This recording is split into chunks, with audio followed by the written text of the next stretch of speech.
Nyakorom gajongo seromo kanyo sa abiriyo mar odiochieng' maber chieng' tarik 22 dwe mokwongo higa mar 2024. Kamoro amora mintiere geno mara ni dhi nyime gi odiochiengi e yo makare. Seikra ka mar kelo ni weche manyien mago mag Migago. Mokwongo wairi thuond weche.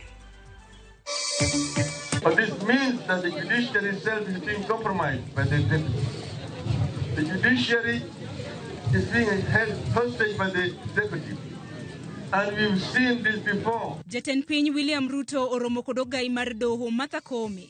E par jot mar jatend piny e kinde mogai mar Azimio Raila Odinga okwedo romono.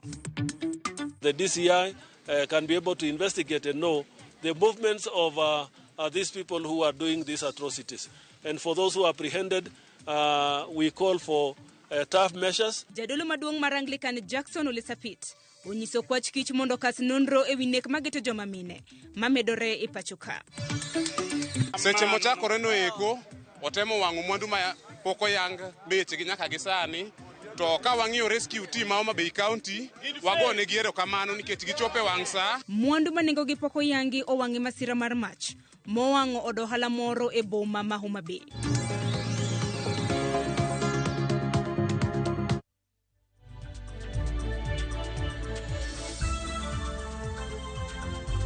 Nyakorom gajonka mora mintiere machiegni mar mondo miami weche gi kod kuku margi kaparo nyalo luwo chenro makama kokale lai magwa mago te machok mbui bende wantiere yudo e mbui mar X yudo e mbui mar Facebook kanyakla kod mano mar YouTube gi Citizen Digital tudri koda bende mbui maga nyakorom gajonga nyinga en Sharon Ongao.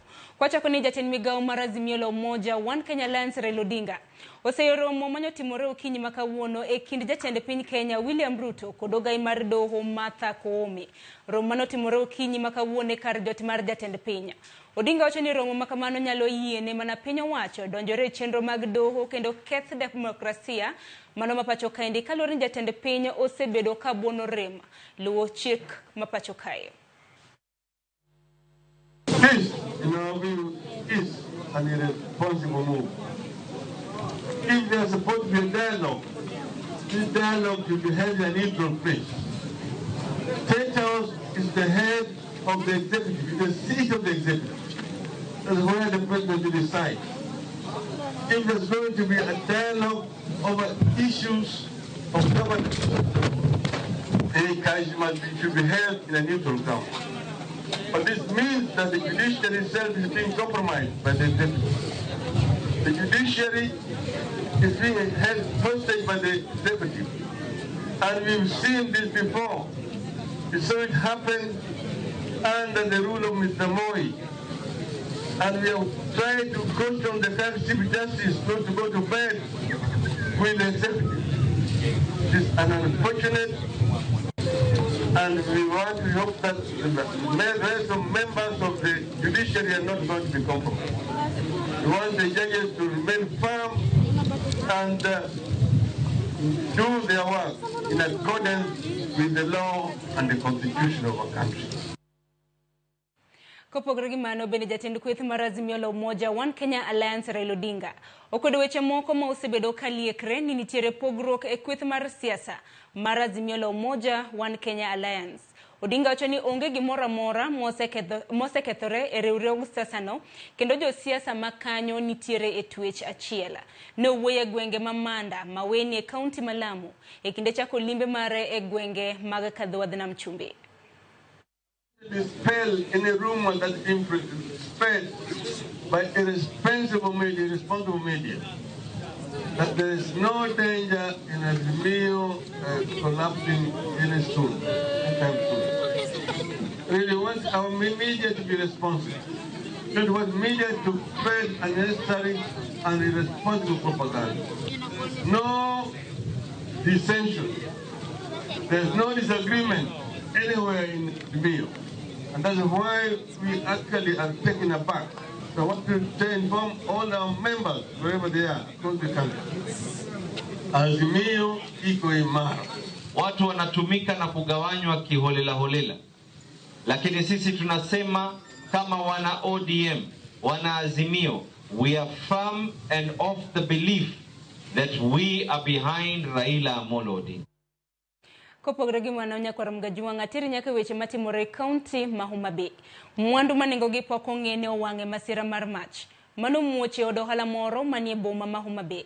Kendo kelo kethruok mag mwandu mathoth e kinde masirano. Majno mane muocho dhiambo manyoro e od ohala mayudore Bank Road. Ne owang'o mwandu mag stima ma iuse kar ohalano kod mwandu mamoko. Nyaka sani pok ong'ere gima dine kelo masira mar majno. Kata doko ni jopiny manoyuoro kanyo to chichni ne okele gi ng'ikruok mar teko stima. Kaluwore ni kinde makamano mabende majno ne omoko dukano ne oselor. Joneg mach mawuok e sirikand kaunti ma Homa Bay noringo e kar masirano ma onego majno kapok ne olandore e kuonde mamoko. Kata kamano jopiny manoyuoro e kar masirano ne okone sirikand kaunti mondo ne ni masinde manego mach obedgo gi pi moromo manyalo kedo gi masira. Chandruok mar stima mano bedo momiyo majno obedo.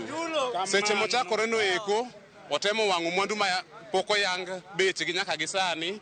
To ka wang'iyo rescue team ma Homa Bay County wagone gi erokamano nikech gichopo e wang' sa kendo gitemo konyo manyaka gi sama wawuoye ni eki mach otho. Nyaka gi sani ne security officers ma Homa Bay botimo maber gi control jopiny e yo malong'o maonge mwandu moro amora moyaki. Masani eki onge gimoro amora minyalo wachno kwalo Homa Bay ka. Koro gima duong' nakwayo county government Homa Bay ni mondo giket ne jo firefighters gi kambi gi moro ma gidake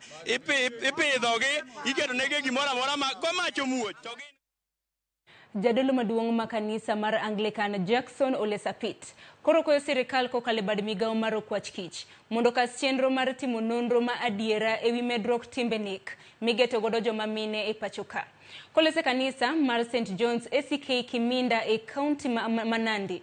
Ole Sapit owacho ni achije duto mosemaki kitudo kod ketho mar nek onego timne gi nonro mapiyo to koyudgi kod ketho omigi kum mar twech mochwere kendo anyuola moneg johera magi oyud ratiro mapiyo. Jotelo mopogore opogore ma jo Kenya Kwanza mawuok e kaunti ma Nandi moriwo Senator Samson Cherargei bende osiro wach ma jadolo Ole Sapit owacho. Communities to be vigilant. If there are areas that are known and are prone to some of these practices, the government should follow it up. And I know the DCI can be able to investigate and know the movements of these people who are doing these atrocities. And for those who are apprehended, we call for tough measures that they will never return to society. We call for life imprisonment and any other tough measure so that these people are never let out to mingle with our children. Ukiona mtu anachukua msichana yenyewe kwa hizo vyumba na kumuua, hiyo inaitwa premeditated murder. Hiyo mtu should be charged with first degree murder. Kwa sababu huyo ni mtu amepanga kuua mtu, kwa sababu umeenda kuweka mtu unaua msichana mdogo wa miaka kidogo, familia yake wanahangaika, watu wanalia na wasichana walikuwa na matumaini hapo kesho. Na korongo jonko wuke kaunti manande atiri nyake kaunti manyamira kama jotelo masiasa e kaunti manyamira. Koro yago nok mararita mamedore e kor gwenge mopogore e kaunti no. Kachiengeso joma undu yando monjo jopiny e udigi mantiere gwenge maborabu. Kagilose iko moro e gwenge mag Mokorero e sub kaunti maborabu. Senator manyamira Okongo Mogeni kanyakla kod jod bura maborabu Patrick Osero. Okoyo bila mondo rido kanda kendo kedgi jomaundu masiko kamonjo jopenya. Jotelogo bende wacho ni gisendiko ne jatend Migago mararita Kithure Kindiki mondo lim county no kendo konye e kedo gi nok mararita kod kuo jamne. Vile tunazungumza saa hii kuna curfew imewekwa kwa town.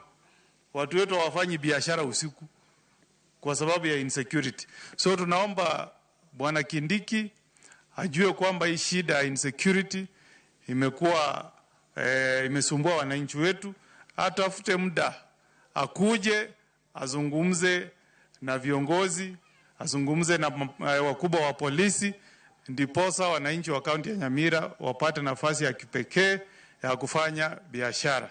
Economy imeharibika, watu wanateseka. Lakini hiyo sio sababu ya kwenda kuiba chai. Kule kwa mzee Sagini ilitendeka. Manazo Iseberi Bwago ikatendeka. Hapa MCA kabisa, MCA ya Nyansiongo Ward ilitendeka. Hivyo tu. Wanakupeleka mpaka kwa chai, toa pesa, nini, pesa inaenda. Wakati walitoa hizo changes, watu watatu walishikwa tayari. 3 people. Mmoja alishikwa akiwa na 1,500 kwa akaunti yake. 504,000. Kwa hivyo hapo nataka kusema serikali asante, hapo wamejaribu. Kopogore gi mana mi weche motenre kod somo kama piny owacho osingoni duol mochung'ne ndiko jopuonje TSC biro ndiko tich jopuonje e skunde sekondar mano ma St Gabriel Sisongo mantiere kaunti ma Kakamega kaachiel gi skund sekondar ma St Martins Mafuta mantiere kaunti ma Uasin Gishu mana ka ibiro singnegi arita makare. Jagoro mongirore Migago mar somo Belio Kipsang kalose skund sekondar ma Mangina e kaunti ma Mombasa wacho ni skundariyo go oyiere mar bagoromo makelo kanyakla jokanyo duto kako kang mar tieko achiedh nade manyalo bedo e skundegi kapok duol mar TSC ondiko jopuonj. Kipsang osiemo jotend jopuonj mondo kik med fees ne jonyuol kowacho ni sirikal osegolo omenda madhi ne skunde ka bende koyo apisas mag sirikal mondo ne ni jopuonjre duto odonjo e klas 9. Deal with it. We have told the schools affected to have stakeholders engagements, the parents, the boards, the community, the others that we have seen in the recent past. Chenro mar Migago kikdhi mabor.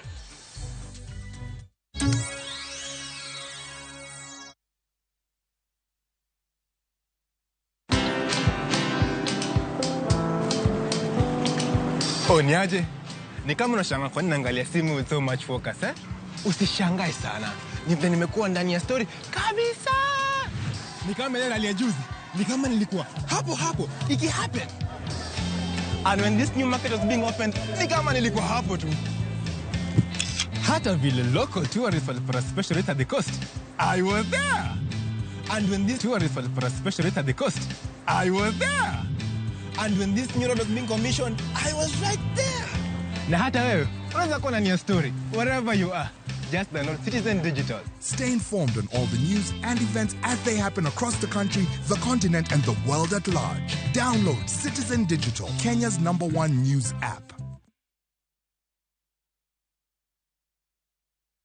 Sasa kwa tao moja tu unaweza pata third party cover for your private motor vehicle valid for 30 days. Say goodbye to expensive motor vehicle insurance. Pata bima kutoka Direct Line Assurance. Kujisajili bonyeza *487#. Weka namba plate ya gari yako, ID namba yako, email address yako na ulipe thao moja tu. And your digital cover will be sent to you instantly. Collect your sticker at your nearest Total service station. Dial *487# upate third party motor insurance valid for 30 days. Pap, ni thao tu.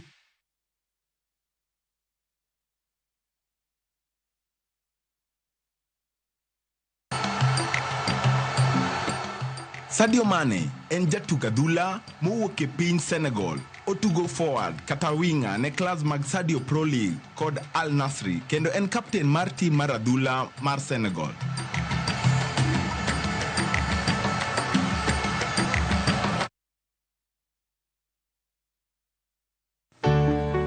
Pur mar maua, pidho jamni, magite gin yore mag pur. Be inyagori kod kute e puodho?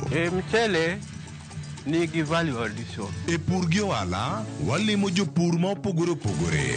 Challenges ng'eny pur generally. Egome jopur iluongo ne janego. Ka wafwenyo ni yore makare mag pur kendo waduoko penjo mora mora. Pogruok mane malich kata maduong' kind dhiang' mar ring'o gi dhiang' mar chak. Motenore kod weche mag pur kod japur. Waseketo manyien wato sama wapitho cha be nyaka wapith gi DAP. Wan nyaka gi kanuna ma nyathi kamongo. Riwri kod alori nyaka Black e chenro mar pur gi ohala. Tich adek ka tich adek, saa 1:45 otieno.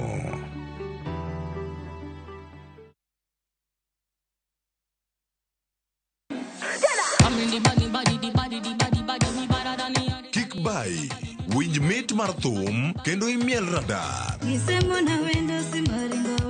Kik od belo bai. Belo number 1. Gi twak mamulo rowere gi oganda duto. Ka in gi nyako ma tiyo, oneno mbele mayot moloyo nyako ma ok osomo. Wakelo ni jongolo mopogore opogore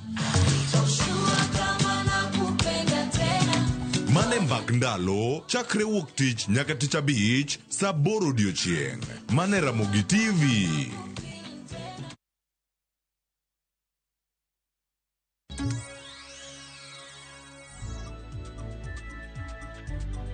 Nyakorom gajwang dakika na paga uchiel tok sa pagario mano tok sa berio mano marodio chieng machiegni wadhi nyime gi weche manyiena. Siasa mar laro kombe e yiero mar higa mar 2027 ochako mako mache pachoka e kinde matende duond bura mano mar ODM to pod temo gayo jokanyo mage ma oyier ni kik wigi wil gitimo dongruok nikech siasa ma ohiu. Jafwambo marwa Walter Nyambaga miyo lipot ka bende ODM biro nyalo chungo siasa momondo. Tini be kanyo yiero ni MCA tiji kaka MCA madiyo ne tiji wewe chani be laro mjumbe tini bende mo yieri kaka mjumbe tiji kaka mjumbe wewe chani be governor uchako wachini dok kama nyante yanpodutie kata odok ni ogai mar ODM Raila Odinga yandi ogolo siem magayo siasa moyiu motelo ni yiero mar 2027 e kind jogo ma olap dhogi ndong ne kombe mag siasa. Siasa osenenore ka mako mach kendo medo mana chwakore e counties kaka Manyanza, Nairobi e kind mamoko. Aparo ni jo Nairobi monego kuongo we siasa. Ingeni Nairobi kosechako siasa to ridore piny kama. Koro liet no chakore gi malo. Koro siasa ma 2027 to podonge ngamo sewuoy. But gima go very clear. Walter, eni ngama ok otiyo dhi dala. To be nyaka gimiwa nafas mar nyiso gi kuma gitimie makosa. Mano to wabro wacho odiochieng' alanga jogo matiyo marach mopogre kaka wacho ni mondo giti. Mago to wabro kwerogi. Tonge koro goya. Nikech aparo ni jowa mosewuok madwaro kom mar governor. Koro kamoro paro ni to Rosa ni mit kodwa bedo governor. Wapenjo gimomiyo siasa dhi nyime e kata doko ni yiero pod bor. In koro keling kaka ja siasa do giri bedi relevant. Siasa to nego dog chien sani mondo owe joma tiyo tich. But gima dwa wacho ni bedo ni mpinzani nago kuko kumona tich. Nikech okoloro na account komiti ango. Koro waga ga kuko konto tich be timre nade? Tiuri etia. Be kigo koke commit.